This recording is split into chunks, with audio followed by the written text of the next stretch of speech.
All right, hey, welcome to another edition of Late Night with Larry. I'm your host, Larry D.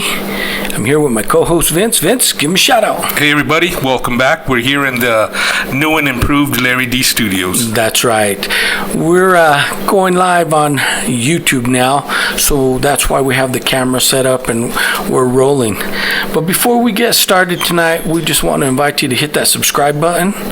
And if you have a story or an encounter, or you just want to share something with us, you can do it by emailing us at latenightwithlarry55@gmail.com. Right, and you spoke of sharing with us. Why don't you break the news what we'll be able to be doing shortly as far as sharing? As far as sharing, pretty soon we are going to be able to be taking live phone calls. So if you want to call in, we'll provide you with the number. You call in ahead of time, we'll get all set up, and we'll record it live. And we're going to be able to take phone calls via computer and cell phone. So we're getting there, folks. We're moving on up, as the Jeffersons used to say. That's right. But before we get started, my brother wanted to do a tribute to Eddie Van Halen. Yeah, just this week we lost a great one, and I've always been a big Van Halen fan ever since I can remember. I don't know anyone who has ever heard Van Halen and not wanted to pick up a guitar and start shredding like Eddie. He was one of the best. A lot of people compare him to like Hendrix, how they both changed the scene. Hendrix did it, then Eddie Van Halen did it, but I think Eddie Van Halen, he took it a step further. Eddie did, and he did it. And if you ever watched the documentary on his life, the sound he got was his own original sound, and he got that by manipulating his pickups. Not only his pickups, he was, I believe he was the first one, the tubes in his amps, he would dip them in wax, and that was he would his do pickups, he would do all kinds of different things. Now, there was an article I read about him where if he got a sound in his head, he would try everything to get that sound recorded. Right. They would take piano strings, or not piano strings, but the recording tape for the studios, right, and run it through the piano strings and just pull it. Yeah, just to get different sounds. But anyway, we're gonna take a little shot and pay our homage to Eddie, a little tribute. Tribute to Eddie. Eddie, thank you for all the great music. Rock in heaven, brother. Right on. That's good stuff. Ooh, a little too good. Whack, whack, whack. Ooh. Now, I just heard a story on the way over here. I was listening to the radio, and of course, everyone's still playing their tributes. People are calling in, and they're giving their Eddie Van Halen stories. Now, one celebrity, I have it on the tip of my tongue. I can't remember who it was, but they were living next door to Eddie Van Halen for a while. And I guess toward the end, he had a wild life, so he wasn't allowed to have alcohol in his house. Wow. But anyway, he would keep it in this guy's refrigerator. So when he would felt like having a drink, he'd go next door to this guy's garage and just have a swig. Right. Now, I did hear that he had quit drinking somewhat in the later years. Right. Now, if anyone has read the Sammy Hagar book, that sheds a whole different light on him. But I mean, when you live a lifestyle like that, you're that famous, you make that much money, everyone around you, no one's going to tell you no. They're going to give you what you want, no matter how crazy the request or how crazy you want to be. That's right. You're the money maker, and they're going to take care of the cash cow. Right. But anyway, Eddie gave us some great music. May he rest in peace, and he'll live on forever. Yep, he's jamming with Jimmy now. That's right.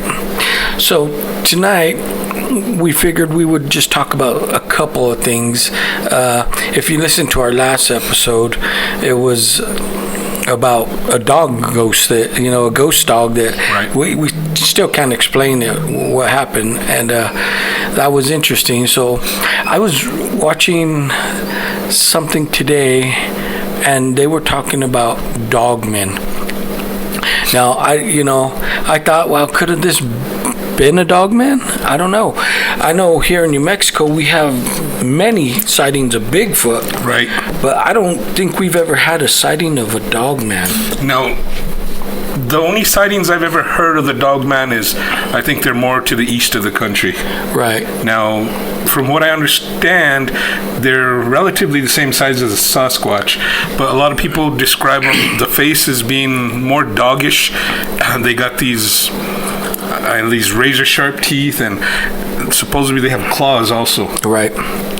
Now we're wondering what is the actual difference between a Dogman and a Bigfoot? Is it maybe perspective, or is there really a difference? Is it just the head? Because one's more ape-like and the other's like a dog. People have described it like a German Shepherd head, and I don't know. Is that the only difference in the claws? On this kind of documentary I was watching, one lady gave her experience, and it chased her down the country road. And the road I'm talking about, it's Briar Road down in Wisconsin, I believe it is. And she said she was driving down that road, and she saw this. She actually felt like she ran something over. So then when she stopped, she got out of the car and she went back to look. She saw this tall thing just stand up, had red eyes, and then it started running toward her. So she jumped in her car and she took off. She immediately hit the pedal and wanted to get the hell out of there. Right. Anyway, she said it caught up to the car and she could hear it scratching the claws on the back trunk. Well, when she had this reporter come and investigate it, the reporter said it was consistent. There were big, long claw marks on the back. Now, she said if she was going to do this, why would someone do that to their own car? Right. You're not going to get any money for it. Right. So, why destroy your property if it's a hoax? Right. So she has followed this for 26 years, I do believe. She's been writing about the Dogman in this little town. And she said some of the people are very convincing. And that the stories, a lot of them coincide, they match, and they're not all over the place. They're pretty consistent on describing what they saw and what it looks like. And so I was just wondering, is this a type of Sasquatch? Who knows? Right, because a lot of the body features are the same. It's big, it's muscular, it's fast, and if you dig deep into the Sasquatch world, do some research, a lot of people claim that they do drop down on all fours. Right. Which is what Dogman does also. Right, and that's another thing they said, that they saw it chasing deer through the field on this Briar Road, and they said at the speed it was moving was so fast, and it was on all fours. And like my brother just said, we've heard stories that's what Sasquatch do. Right, and they say when they drop on all fours, they're even faster. Let me give you an example of how fast this Dogman was. There was a car cruising at 55, and they noticed off to the side that it was keeping up with them. It kept up with them for about a mile, and then they sped up, and it just went on its own way. That's pretty fast. Yeah, that's a little bit faster than we could run, but... Right. Yeah, just a little. Just a little, but we're still working on that. That's right. Maybe I got to lose about 5 more pounds and I'll beat it. But it's interesting, and that's what I was thinking about. And since we had our ghost dog encounter, we didn't run over anything, but we know we saw something, and I was thinking, wow, and it was moving fast. And like I said, I saw it in front of your truck. What would have been at the moment of impact? It would have, and it went by so fast. It was fast, and I started thinking, well, could have that been a Dogman? I mean, because this was big. This was bigger than a coyote or your regular wolf. Right, it was big. But I gotta say, just my point of view, I don't think it was a Dogman, because like the lady on Briar Road, she actually hit it. Right, she did. So we hit nothing. That's why I lean more toward the ghost dog. You know, 'cause Yeah. it was there and we didn't hit it. And I know if it would have stood up, if we did hit it and it stood up, I don't know, I'd probably fainted. I just don't know what to make of it because, one, it happened so quick, and two, I don't know what it was. Right, and like you said, it happened so quick, and we weren't expecting it. Right. And a lot of skeptics question why there's not more footage of Bigfoot with all the cell phones and stuff. Everything happens in an instant, and you're not ready for it. Well, even people that have seen like Bigfoot for more than a second or two, they say you're so terrified or so amazed that you can't believe that, is this what I'm really seeing? Right. Now, a lot of people say when you see it, it's not something you're used to seeing, so it takes you just a few seconds for your brain to process it. What am I seeing? That's right. I always say, well, I would have caught video, but I don't know, until I have my own experience. Maybe I'll be so shocked that even if it lasts a minute or two, I'm so shocked that I don't even think about grabbing my phone and right. You'll just be video. watching it, and right. But we're trying to cover all our bases. We've got these little cameras we're going to start taking with us when we go out into the forest or the wilderness, and that way we don't miss anything. That's right. And if you're watching this on YouTube, the footage that you're watching is some of the wilderness that we go to. So right now we usually go. We have a pretty good spot up in the Jemez Mountains, and we've been exploring. We've been kind of branching out, and we've found out, we've been exploring the forest roads. There's a whole lot more to this forest than we thought. Now, my brother went on a little expedition the other night, and it was quite the journey. I never knew how far north this forest went, and it goes. I'm guessing this forest goes all the way into Colorado and further. I'm gonna think so because I came out. I went in through the Jemez entrance, and I drove around almost all night with my nephew. And we did a little bit of four-wheeling, took some roads. I said, this looks like this road's never been driven in a while. Let's go down it. And some of those roads they have no traffic. And I was like, this is perfect. We are secluded. There's no one out here. These roads ain't traveled. If we're going to see a squatch, this is the type of area it may happen in. Right. And we came out. We were on the backside of Espanola. I looked on the map, and the closest thing I could find to it was a little town called Coyote. And we came out of the mountains there, and I had no idea that we could travel that far and come out where we did. Right, and that's why I said it was an eye-opener for me also.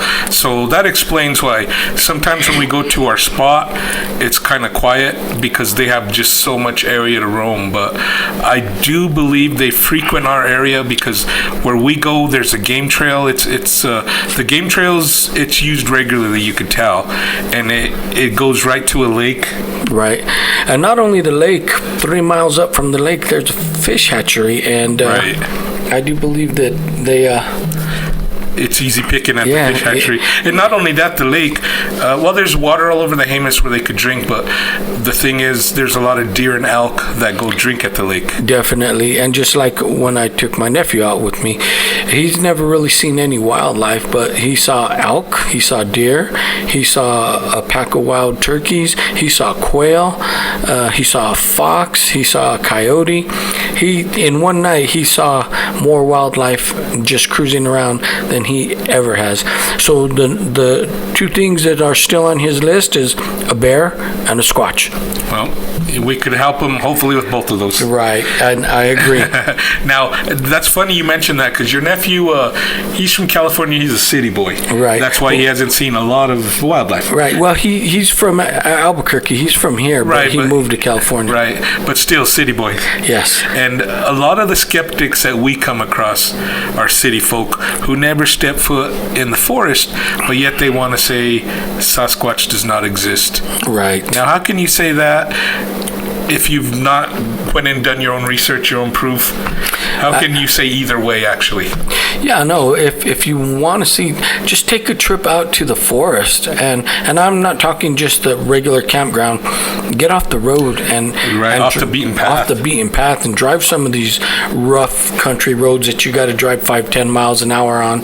And and you'll change your mind. Yeah, and actually, we'll even drive you if you buy the beer. And try it. You come along. There's plenty of room in the truck. Yeah, and we like the Coors Light 40s. By the way, just saying. There you go. Just saying. Just putting it out there. Coors. But anyway, back to the topic. Back to the Dogman. Yes. Well, I'm not a big Dogman fanatic. I've never really researched the Dogman, but I know there's a lot of people out there that research Dogman just like we research Bigfoot. Right. There's people that go out there looking for the Dogman like we go out looking for Bigfoot.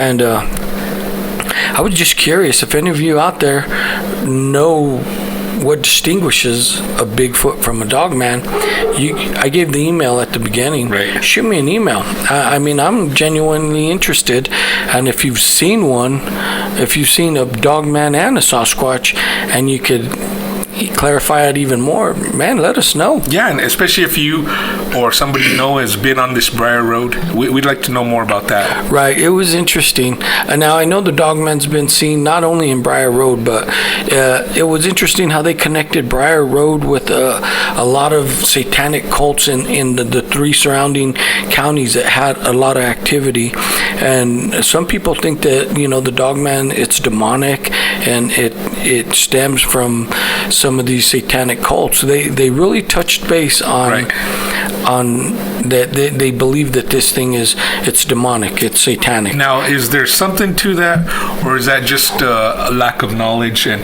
well, you know how people, the skeptics, especially if you talk about ghosts, they automatically assume they're demons. Right. Well, they kind of, in this little documentary, they kind of took it back to Greek mythology. Okay. And they took it all the way back to, and once again, I should have wrote this down rather than just watching it and being entertained. They took it back to, in Greek mythology, one of the Greek gods was cast out, and he was cursed to be like a werewolf for the rest of his life. Oh, okay. And I thought that was interesting how they tied it in.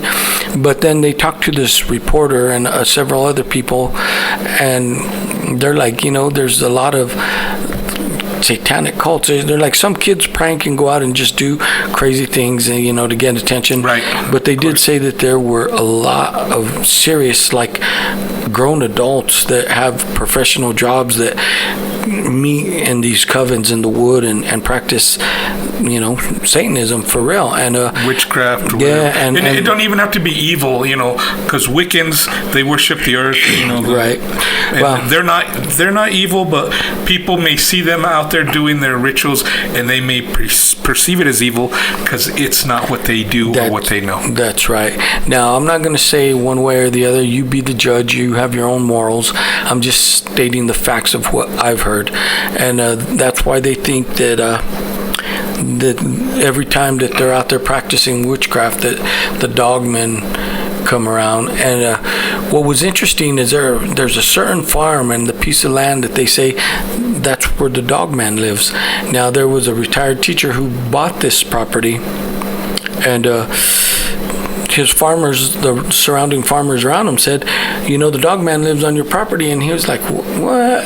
So he started noticing that he was placing dead animals in certain places, and they would come up missing, or like he placed a dead raccoon. He would find roadkill, and he placed a raccoon, and it was sliced open perfectly, and the entrails, the guts were thrown on the side, and it was, eaten a little.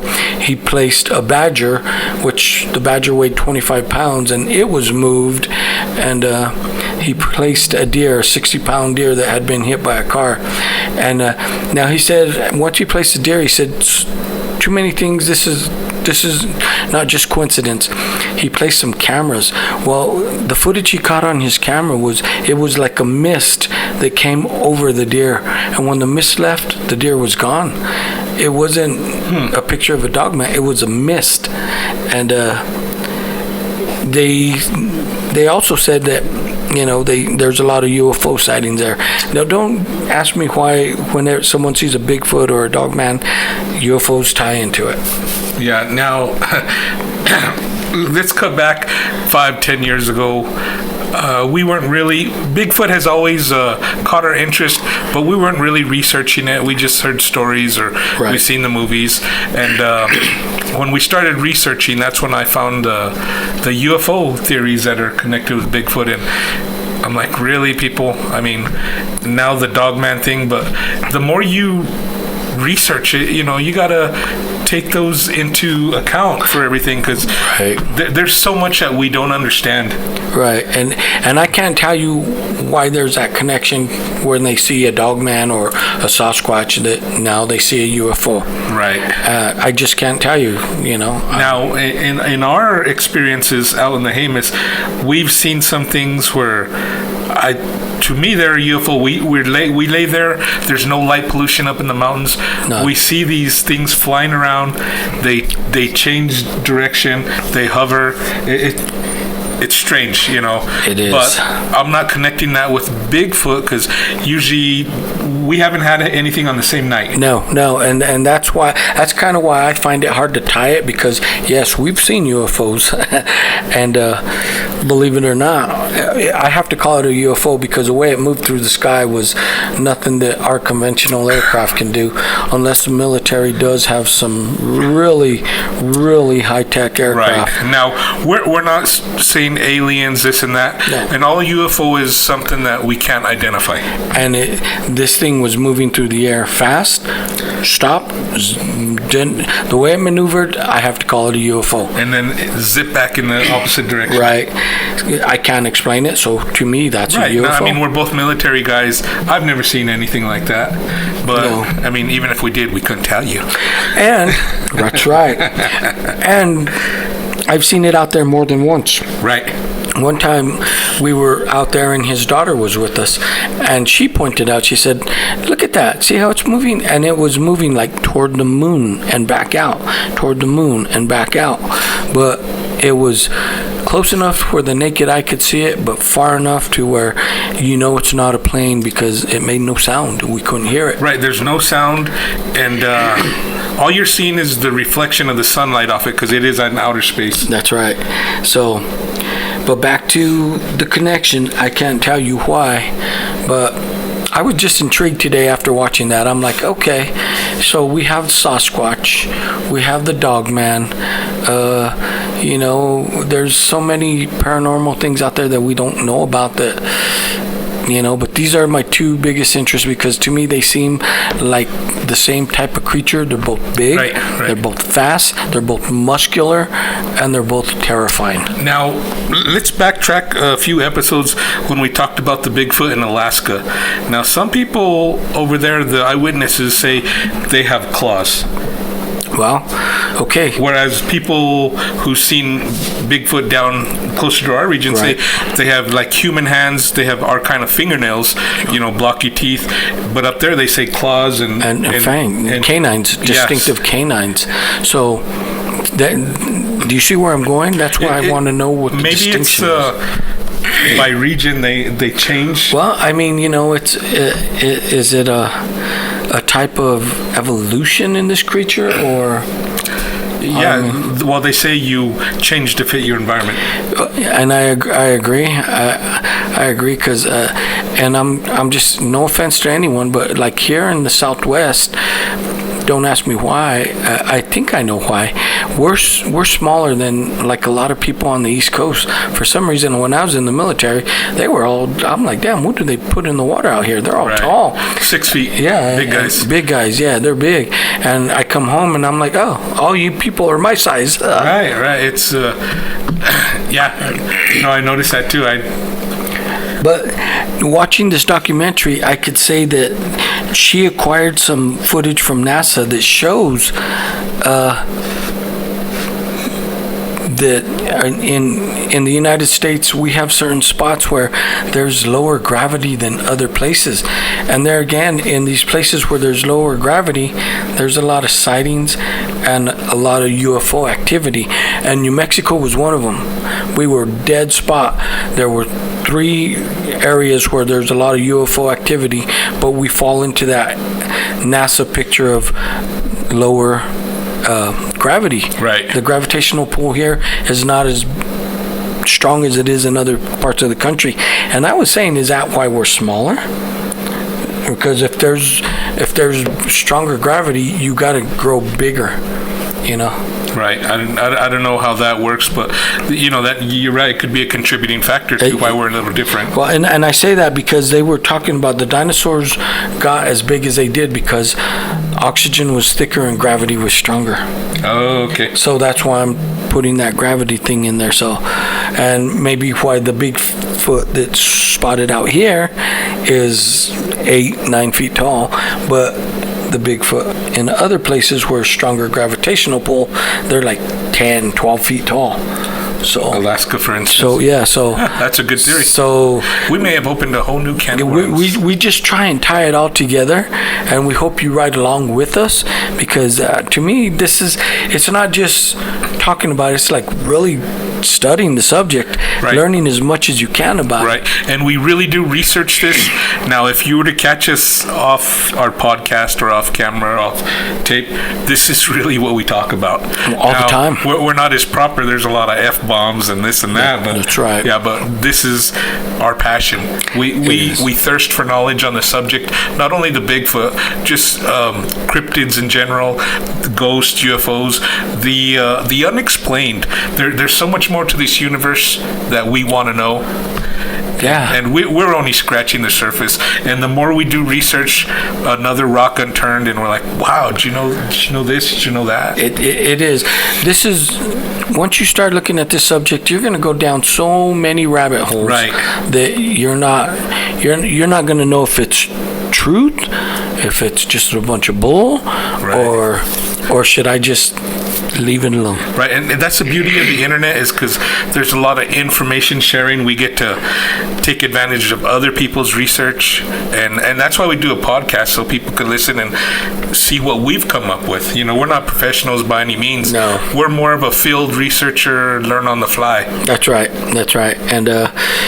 And we want you to learn with us. Right, because it's a great journey. I mean, we love it. I mean, if we could quit our jobs today and do this full time, we would. We would. And the reason why it intrigues me so much is, like, if you go back to episode 1 of our podcast, we talk about my brother's sighting, and it took me weeks for him to take me back and show me where it happened. And ever since then, you know, like he said, we've always been interested, but since he experienced it, I want to experience it. And I know that they're out there, and a lot of people are. I know someone close and dear to me that says, no, they don't exist. It's a bunch of bull. Right. You're wasting your time. No, I know they exist. But that's someone who says that city folk that don't go out. That's right. They don't go out. They do not leave the city. So how can you say they don't exist sitting here just eating your McDonald's and watching TV? Right, and people like that, they only know bears exist because they've seen video. That's right. Now, I know they exist. Someday, I hope I get to see one, but it goes deeper than that. I want to learn about these creatures. What makes them tick? Why? How could they survive in these cold climates? What do they do that they're such?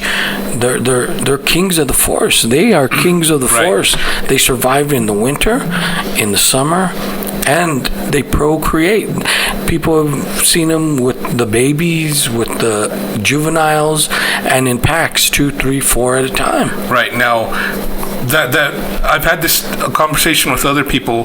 Now, during the winter, the Hamas it's closed off to all of us. You know, now, do Bigfoot know how to make fire? Do they know how to live in caves? We know they know how to make, like, nests to keep warm. That's right. But, I mean, we don't really know a lot about them. Do they have a tougher hide than humans? Right. Because look at deer now, they survive. Well, yeah, and I'm like, deer survive, elk survive, so do they is their skin adapted? Is it thicker? Is there any hibernation? Right. Yeah, see, there's so many things we don't know that I do want to know about these creatures. And the reason I want to know is, you know, where where did we split off with them? Because everyone says I had them in my crosshairs with my rifle, but I just couldn't shoot because they looked too human. And people say they are human. They're just another race. Well, and like we talked about, there's been samples, and people are like, the sample we have, it's part human with something we can't explain. And that's why a lot of the samples that are sent in, hair, scat, whatever it be, blood, it always comes back contaminated with human DNA. Right. Or comes up missing. Right. Plain and simple. Right, because there's a lot of people still today in the scientific world that won't even touch this subject because it can be a career killer. Right. And just good example, even with the Dogman, they were sending information and samples, and no one would return their call. No one wanted to talk to them about it. It's taboo. These creatures must exist because too many people see them for it not to exist. Right. So. Right, and too many of the sightings coincide with each other. Now, you could say, oh, it's the internet, they read what it should look like. But no, even back before the internet, you go to the sightings and they're the same. They describe them the same. That's right. I mean, it hasn't changed. Now, today on YouTube, I did see a cool, no, it was on Facebook. There was a cool video of where they slowed down the Patty, and as she's walking, they zoomed in and they said, watch the muscle movement. That can't be a person in a costume. So the man that said he wore the costume, he's a liar. Right.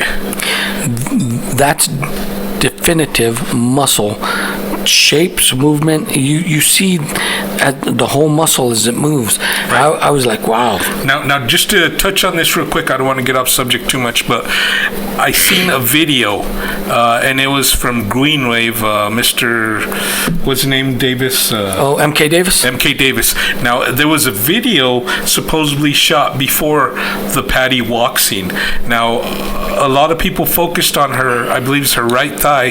They thought it might be a hernia because when she walks, the muscle kind of bulges. That's right. Now, I seen a video that somebody else had custody of that took place before that, and it shows Patty walking up a hill, and she falls right by a tree. She falls down to all fours. And I've said this before that, you don't have to be a scientist to know anatomy. That's right. And that's a high-tech suit if it's showing anatomy like that. But anyway, the theory is she was shot in the leg. That's why she fell. Then she got up and continued walking, and that's why you see that protrusion on her right thigh, which some may have thought was a hernia. Yeah, it looked herniated, but yeah, if she was shot, there'd definitely be that there. That was a entry or exit wound that they were actually seeing then. Right. Now, anyway, to get back to the subject of Dogman, anyone in the East Coast, come on, share your stories. We don't know a whole lot other than what we could research. We're interested. Don't know if I want to see one face to face. Don't know if I'm that interested, but we want to know more on the subject. We want to know how it ties in with the Bigfoot or Sasquatch. Right. Are they related at all? That's right. So reach out to us. We ask the question, you answer it. Anyway, that's what we wanted to talk about tonight. We hope you guys enjoyed it, and shoot us an email. Yep, and we thank you that have been emailing us. It's been some awesome feedback. We want more. We crave it. That's right. And now that we could accept phone calls here in a few weeks, let us know. We'll bring you on the air and you tell us your story. Yep, we'd love to hear them. Or even if you just want us to share them, you could be anonymous, whatever you prefer. That's right. Anyway, be good to each other. Stay cool. And rock on. Rock on.